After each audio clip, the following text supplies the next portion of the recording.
Welcome back to another video. My name is Rebecca, your Vibe Mentor. So you want to find your purpose. Congratulations. It's not an easy process, but I know you can do it. As a seeker, I searched for many years, but I didn't quite understand what was I searching for. I consumed all the books, all the ancient wisdom, and I kept consuming information, but couldn't quite put my finger on what was it that I was looking for until I found my purpose. That was the aha moment of like, this is the thing that I have been seeking. It was like an unquenchable thirst that I could never quite satiate. As seekers, and especially hidden seekers, we know there has got to be something more to life, but we can't quite figure out what that is. The good news is I have discovered a process that is safe, easy, and effective, and not many people are talking about it. So let's jump right in. 7 steps to find and activate your unique life purpose. Step number 1 is declare your intentions. Your words have power. And when you declare to God, source, creator, and the universe, I am now stepping onto my life purpose path, it will come to pass. Ask and ye shall receive. And that applies to more than just things. You can ask for the guidance on how to step into your purpose and you will receive. Now get ready, prepare yourself because things will start to change. And sometimes it can look like things are falling apart, but really they are falling into place. Step 2 is accept the process of unfolding. You will not get a 5-year roadmap or a major milestone checklist. Very often, we only get the next right step. Very few of us will actually have a vision of the end game. So be prepared for the process of unfolding. Trust and allow. Just take the next right step. And things will start to flow as you learn to surrender to becoming fully source-led. You will only get one step at a time, and that's okay as long as you are trusting the divine. When you're given the next right step, take action as quickly as possible. The time it will take will depend on how quickly you take action and how willingly you shift into becoming the person who can hold what you have asked for. The bigger the purpose and the dream, the more shifts and changes, the more different you will need to become. Trust you will receive the guidance necessary to lead you towards your purpose path. Number 3 is remove the blocks. And I know this one can seem daunting and scary because we have tried for so long to remove our blocks and we can't quite figure out what they are. But I am here to tell you it is a simple and easy process, and it cannot be accomplished with the thinking mind. That's why we have been stuck for so long. The nervous system is the key. We have to understand that the body keeps the score, and the blocks live in our body and in our nervous system. Our body is also the key to subconscious reprogramming. And reprogramming our subconscious can be simple and easy when we are learning to use the body and its natural ability to heal. So let's remember, the nervous system will never allow you to do something that it thinks is not safe. It is designed to protect you, and that's okay. When we learn to work with the body, we can heal and release these blocks, and it will finally allow you to do the things you know you need to do to step into your purpose. So the first step is to make friends with your body. Consider your body your best friend, maybe even like the perfect mother who nurtures and holds your soul. Spend time with her or him. Get to know them. Listen to what they have to say through the sensations in the body and meet the needs that they are presenting to you. Especially pay attention to triggers or flashes of big emotion. Those are gifts to help you see where the block lives within you. And when she does send those beautiful gifts of powerful emotion in the body, stay with the sensations in the body. Do not leave them until they complete their process and they dissipate. Your focus and attention is what will allow her to heal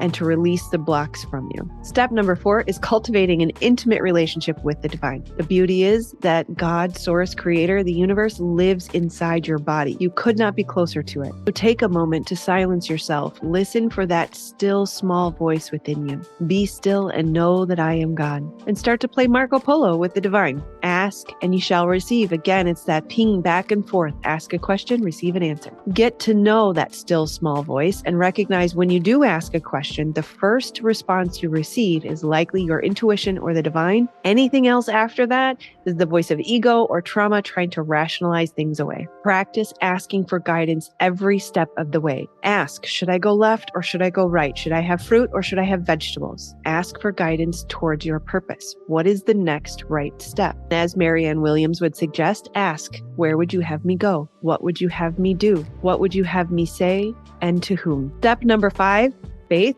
trust, and surrender. And yes, technically we could split that into 3, but we're going to keep it concise today. If you feel driven to keep things under control or to make things happen, you are not trusting the divine. Look for those self-referential thoughts. Me, my, and I. If it's my plan and it's all about me and I decided the timeline and the task list, then you're likely being driven by the ego. We want to let go of all of our egoic desires and plans and completely and fully trust, have faith in, and surrender to the divine. Remembering that anxiety is a lack of faith. So surrender your expectations, surrender your timeline, and commit to thy will be done. And that means I trust you to bring whatever I need to evolve me to the place of being the person who can hold the thing that I have asked for. And I trust you to lead me in the next right step towards my purpose. And the best part is we can trust that whatever the divine brings is going to be far better than anything we could ever have imagined on our own. And in this stage, we have to be careful not to jump out of the frying pan and into the fire, because